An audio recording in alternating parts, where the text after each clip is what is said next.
Bonjour et bienvenue pour cette nouvelle revue critique de vos photos. Je suis David Collat de la chaîne Le Tech de la photo où je partage avec vous mes conseils pour devenir un meilleur photographe. N'hésitez pas à vous abonner à la chaîne pour ne pas rater les prochains épisodes. Donc lors de cette revue critique, j'analyse vos photos et je vous fais part des remarques sur la technique, la créativité et comment améliorer vos photos.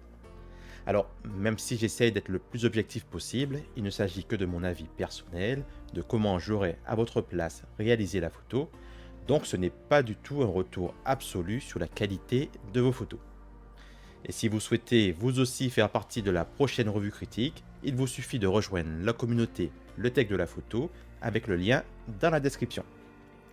Alors aujourd'hui nous avons eu 4 photos qui ont été soumises par les membres de la communauté, avec la première photo qui vient de Jean-Pierre, qui s'appelle Coucher maritime. Donc, pour la petite histoire, Jean-Pierre m'a indiqué que pour réaliser cette photo, il était parti à la base pour faire une sortie coucher de soleil et qu'au moment de faire, de préparer ce matériel, il a vu ce bateau qui passait devant la ligne d'horizon et du coup, il s'est dit ben, pourquoi pas réaliser une jolie silhouette qui, à mon sens, est assez bien réalisée, hein, puisque euh, la partie qui masque du coup la source de lumière, donc qui masque le soleil qui est derrière, c'est le bateau, donc elle apparaît très sombre. Et du coup, on voit, ça permet de voir aussi du coup toute la partie lumineuse qui se trouve en arrière-plan. En plus, on a des couleurs qui se marient bien, donc certainement réalisé aussi un peu lors du traitement, avec l'orange, le jaune orangé du soleil et le bleu et de la mer et du ciel. Donc c'est très intéressant. Donc c'est vraiment un très bel instant capturé, donc c'est toujours intéressant de pouvoir rapidement mettre en place ces réglages sur son appareil pour ne pas rater un instant comme ça qui est très furtif. Donc d'où l'importance de bien maîtriser ses fondamentaux et bien sûr de pouvoir les appliquer sur son appareil photo. Alors, qu'est-ce que j'aurais pu ajouter, enfin, qu'est-ce que j'aurais pu améliorer sur cette photo? Donc ici, on a les exifs de la photo, donc f13, donc pour avoir une profondeur de champ suffisamment grande, même si je pense qu'on aurait pu s'en sortir avec une ouverture moins grande. Bah, en tout cas, c'est correct. Si on regarde un peu la vitesse, donc 1/125e de seconde, donc le bateau qui a priori bougeait assez lentement, donc c'est peut-être une vitesse suffisante a priori pour figer le mouvement du bateau. Au niveau de la mer, donc après la photo est quand même pas mal pixelisée, donc je sais pas exactement avec quel appareil photo ça a été réalisé, ou si c'est des défauts de... Enfin, il manque de précision sur les détails, je dirais. Mais ça reste quand même une belle photo. Ensuite, ce que j'aurais peut-être changé, c'est le cadrage. Là, aujourd'hui, le bateau, enfin, actuellement, le bateau, il part. On ne sait pas trop forcément dans quel sens qu'il s'en va. Mais surtout, on n'a qu'une portion du bateau euh, qui se trouve en plus dans un coin inférieur de la photo. Donc, peut-être j'aurais fait en sorte d'avoir une partie plus importante du bateau visible, limite dans sa totalité, ça aurait peut-être été intéressant en écartant un peu, non, plutôt sur la gauche, hein. Ah, pardon. Ce serait plutôt quelque chose comme ça. Si ça avait été possible, bien sûr, parce que des fois, on n'a pas toujours la possibilité de faire ce qu'on souhaite en photo. Et j'aurais placé peut-être la ligne d'horizon, voilà, sur la ligne des tiers, avec voilà, un peu plus comme ça, avec le soleil et le bateau toujours à ce niveau-là. Ça c'est bien, en plus avec le mât qui peut être aussi bien placé sur la ligne des tiers, donc c'est intéressant, même s'il ne faut pas forcément suivre cette règle de composition tout le temps, mais ici je pense que ça marcherait bien si on avait eu en plus la présence du bateau plus présent ici, quoi. Avec un cadrage peut-être, avec un recadrage peut-être en format 16 neuvième, pourquoi pas. Et ensuite, qu'est-ce que j'aurais peut-être pu améliorer aussi sur cette photo. Donc peut-être pas forcément trop accentuer la silhouette, ou du moins, parce que là vraiment on perd vraiment tous les détails ici. C'est vraiment du noir complet. Donc j'aurais peut-être conservé légèrement un peu de détails. Comme ici on voit qu'il y a un petit peu de détail ici sur la partie supérieure du bateau, mais la partie inférieure ainsi que dans la mer, on a pratiquement plus rien, quoi. Donc on peut garder une silhouette tout en conservant un peu de détail quand même dans les parties sombres. Après bon, on a un petit halo par rapport au soleil. Bon, je veux dire que ici c'est pas trop dérangeant. Je dirais que ça rend la photo encore plus naturelle, puisque c'est la lumière qui traverse les vitres et qui, au niveau des lignes de contour du bateau, donc du coup forcément crée ce flair qu'on obtient assez souvent en photographie. Donc après la petite touche bleutée, donc je sais pas si ce sont les couleurs d'origine de la lumière, euh, les petites lumières bleues qu'on voit ici. Pourquoi pas, j'aime bien, ça se marie bien avec le jaune le jaune du ciel. En tout cas, merci pour cette photo, Jean-Pierre. Donc, tu me diras éventuellement qu'est-ce que tu penses de ces petites remarques. Voilà. Donc, on va passer à la deuxième photo, qui est une photo qui a été soumise par Yann. Donc, vous pouvez regarder les photos de Yann sur son compte Instagram. Donc, assez souvent des photos de portraits, donc, qui sont assez variées, portraits hommes, portraits féminins.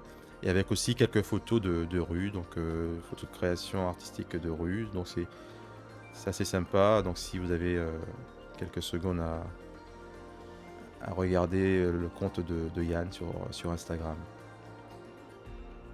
Alors, cette première photo, donc c'est une photo prise, a priori, d'après ce qu'il m'a dit Yann, c'est sur le chantier naval de Vannes.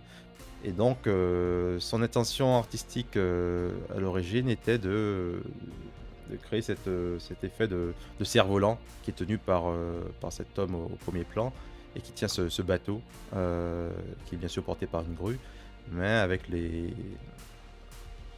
cordes qu'il tient dans sa main, ça donne un peu un effet de cerf-volant.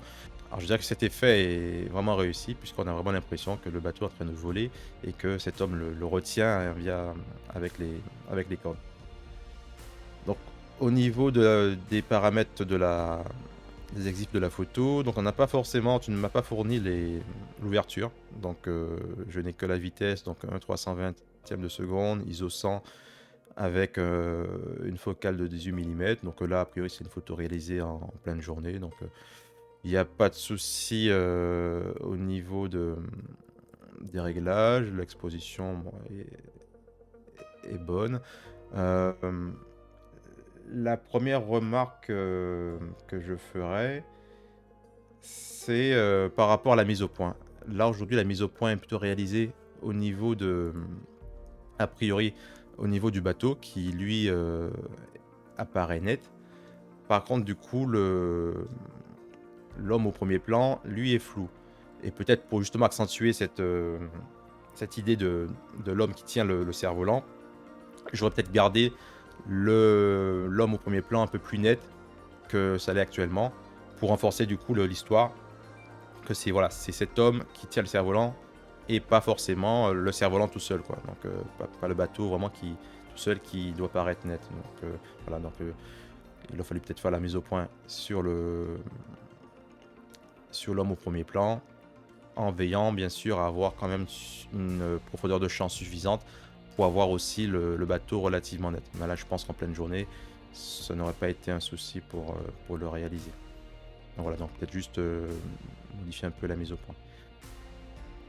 Et deuxième remarque, donc c'est toujours pour accentuer cet effet de ce bateau qui vole dans le ciel. Donc là, ici, on a quand même on a ces taches enfin, pas ces taches plutôt, c'est les éléments du décor ici, donc avec ces parties noires ici. Donc je sais pas s'il y avait possibilité de trouver un angle de vue différent pour lequel on n'aurait pas ces éléments du décor présents sur la photo. Ça aurait vraiment, en plus, je pense, renforcé le réalisme, en tout cas l'effet souhaité de ce bateau qui vole. À la limite, on peut essayer de masquer du moins celui-là.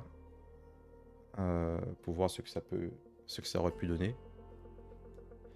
Donc on va le remplir avec la prise en compte du contenu. Voilà, déjà ça libère un peu le bateau, justement, il est pas coincé. Du coup, on n'a pas l'impression qu'il est à l'intérieur de quelque chose. On a vraiment l'impression qu'il est en train de voler dans le ciel. Par contre, ici, on aura du mal à supprimer complètement. Je fais quand même le test rapidement, mais là, malheureusement, on ne pourra pas faire de miracle sur cette partie. Voilà, juste pour comprendre juste pour expliquer un peu le principe. Donc, je pense que si ces parties de la scène n'étaient pas présentes, ça aurait vraiment renforcé l'idée d'origine de cette photo. Voilà, juste pour montrer. C'est fait très grossièrement, bien sûr, hein. Voilà. On aurait vraiment eu le bateau vraiment qui vole. Et voilà, ça aurait été pas mal, je pense. Mais bon, ça reste quand même une photo réussie d'un point de vue créatif. Et puisque tu as réussi à transmettre l'idée que tu avais lorsque tu as réalisé cette photo. Bravo. Donc passons à la deuxième photo, toujours de Yann. Donc encore une fois, donc j'ai pas eu l'ouverture utilisée pour cette photo. Donc c'est une photo réalisée de nuit. On voit un convoyeur alors je sais pas de quel type de matériau. En tout cas, c'était réalisé de nuit avec une longue exposition. Donc on voit 13 secondes, donc relativement longue, pour justement faire en sorte qu'on ait suffisamment de lumière sur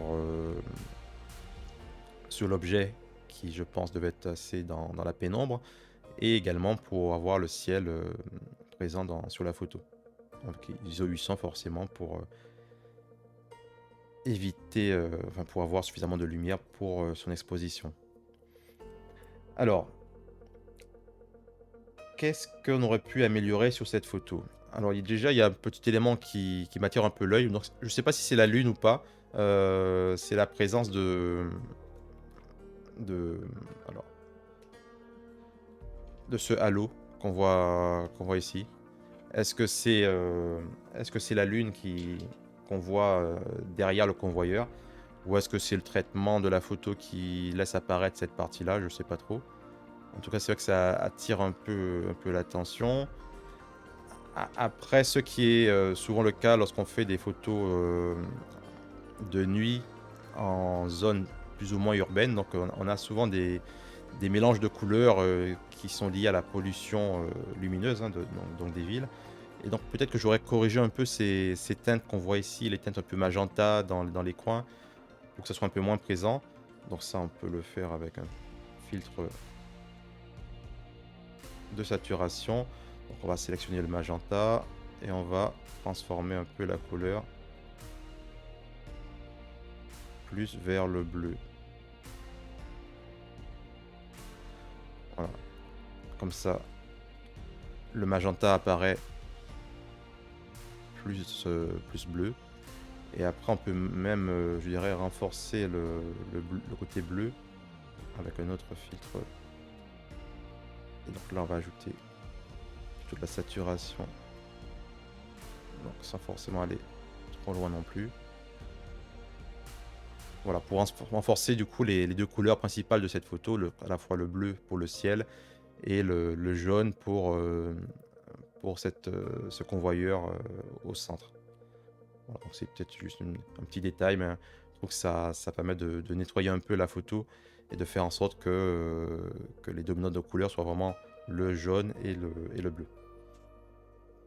Ensuite, autre remarque, cette fois-ci plus sur la composition de cette photo. Donc là, actuellement, on a les deux bras, je dirais, du convoyeur, donc qui vont de part et d'autre. Par contre, peut-être que si les bras partaient vers la diagonale, avec toujours la colonne centrale ici, peut-être que ça donnerait un aspect un peu différent et une dynamique un peu différente sur cette photo. Là, c'est vrai qu'on n'a pas forcément, avec en plus cette vue en contre-plongée. Je pense que j'aurais mieux vu avec voilà, ces lignes en fait directrices qui partent des coins. des coins de la photo pour amener, pour revenir vers la partie centrale de la colonne. Mais bon, c'est peut-être juste un avis personnel. Tu pourras me dire ce que tu en penses par rapport à ça, mais je vais peut-être changer un peu la composition. En tout cas, ça reste une photo sympa. C'est dommage qu'il n'y ait pas eu plus d'étoiles dans le ciel, hein, mais bon, c'est souvent le cas quand on prend des photos en zone périurbaine ou urbaine. Malheureusement, les étoiles, on ne les voit plus trop. Il faut vraiment se mettre à la campagne, dans des zones vraiment très sombres, donc avec très peu de lumière ambiante venant des villes, hein, pour avoir vraiment des ciels étoilés magnifiques. Voilà, en tout cas, merci pour cette deuxième photo. On va pouvoir passer du coup à la troisième, avec un style complètement différent, puisqu'ici, il s'agit d'un portrait. Alors là, encore une fois, j'ai pas l'ouverture malheureusement. Donc, photo réalisée au flash, donc avec une vitesse d'obturation donc de 1/125e de seconde.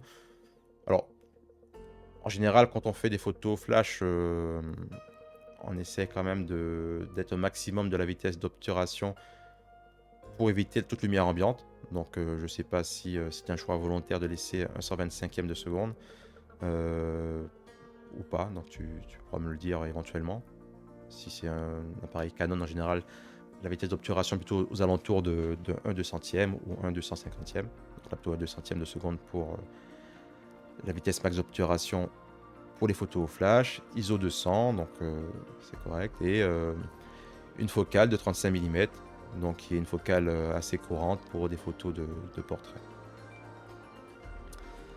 Alors, ma première remarque. Donc, a priori, cette photo, tu l'as réalisée avec deux sources de lumière. Une première source qui vient de la gauche avec une strip box. Donc, on peut le voir un peu au niveau des yeux du modèle. Donc, on voit la forme légèrement rectangulaire au niveau des yeux du modèle. Et une deuxième lumière, donc plus en mode rim light, qui se trouve cette fois-ci à l'arrière droit du modèle pour justement éclairer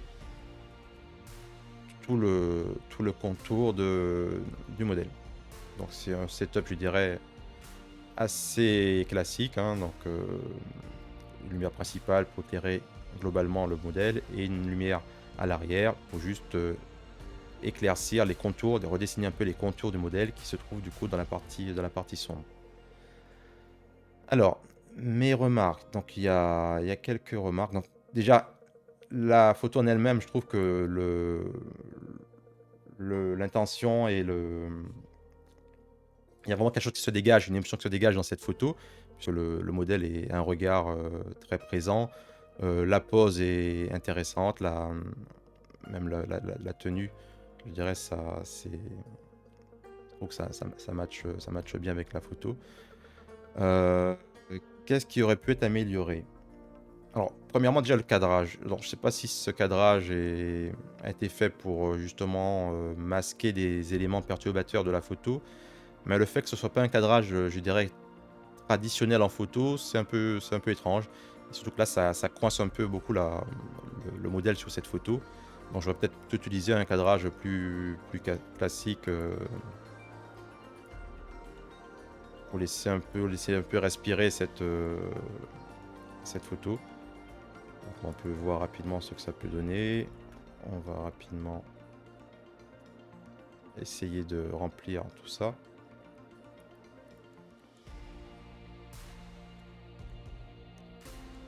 Pour voir ce qu'on aurait pu obtenir avec un cadrage un peu plus large.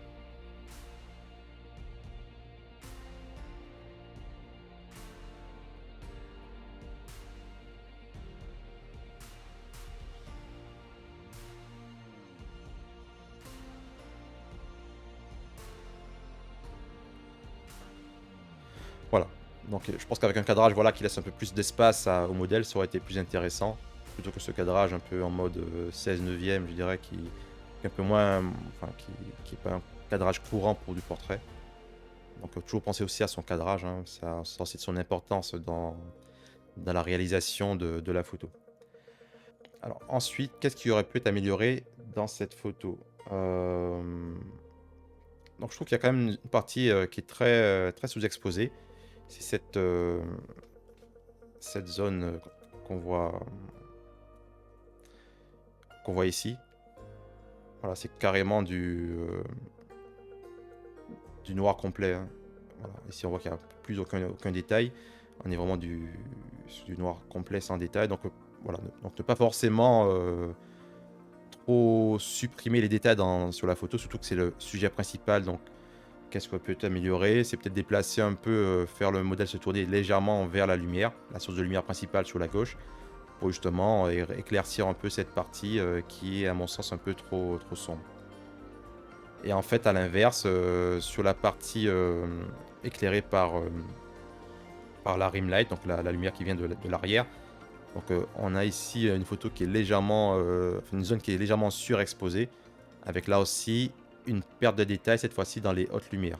Donc on est sur carrément du blanc pur, hein, donc on perd vraiment les détails de la peau. Donc c'est pas non plus toujours intéressant de trop surexposer ces photos, parce qu'on risque, voilà, de perdre du détail sur son modèle, sur la texture, sur le sujet principal. Et là, a priori, tu avais fait cette photo avec un flash nu. Donc du coup, on a le reflet, enfin l'éclat du flash qui se réfléchit sur le fond, donc qui laisse en fait une grosse tache blanche très lumineuse qui attire l'attention. Donc ça perturbe un peu peut-être le regard. Et surtout que là, ça nous a créé aussi un flair qu'on va pouvoir supprimer très, très simplement, hein. Ça, c'est pas un souci. Au moins, ça va moins perturber l'attention. Voilà. Et donc peut-être si par la suite, je réduis un peu...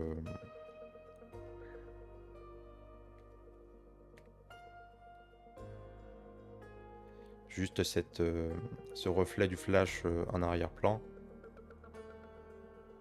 pour voir ce que ça aurait pu donner.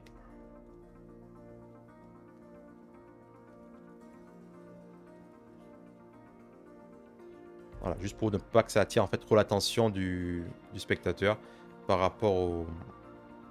Hop, j'ai rien fait. Hop, je vais juste inverser. Voilà. Comme ça, c'est mieux. Comme ça, si vraiment tu souhaites le garder, tu peux garder cet effet lumineux en arrière-plan. Ça permet justement de faire ressortir un peu le modèle du fond qui est très sombre. En tout cas, ne pas forcément garder cette intensité qui, en fait, si on regarde avant, qui vraiment détourne un peu l'attention du visiteur par rapport au modèle. Donc là, si on essaie peut-être d'ouvrir un petit peu la partie qui est très, très sombre, on va le faire légèrement.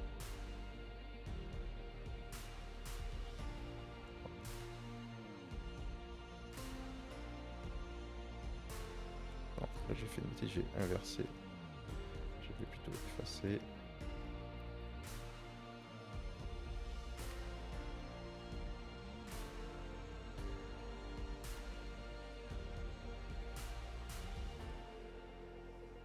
Plutôt pour faire un autre calque.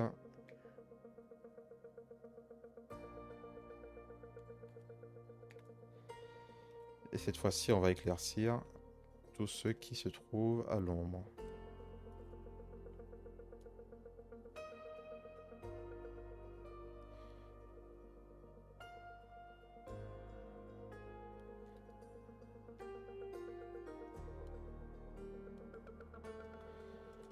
Si je mets pas la bonne couleur.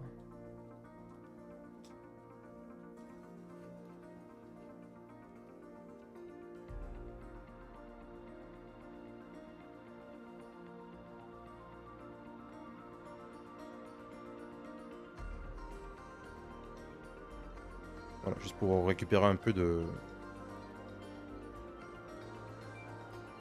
lumière sur cette partie qui se trouve à l'ombre. Très, très subtil, mais qui permet quand même de rééclaircir un peu cette partie. Alors. En tout cas, ça reste quand même très, très joli portrait, donc bravo pour cette photo. Donc, il y a des petits détails à mon sens qui mériteraient, voilà, qui pourraient améliorer un peu cette photo, donc notamment sur sur le cadrage déjà et aussi sur l'intensité des lumières et la position du modèle par rapport à ces lumières. Hein, ça reste une portrait avec une émotion qui est bien dégagée de cette photo. Donc, merci à nouveau pour cette photo. Voilà, nous arrivons au terme de cette revue critique. Si vous souhaitez vous aussi que j'analyse vos photos, il vous suffit de rejoindre la communauté Le Tech de la photo et vous pourrez ainsi me soumettre vos photos que j'analyserai pour vous aider justement à vous améliorer en photographie. Allez, je vous dis à très bientôt pour une prochaine revue critique.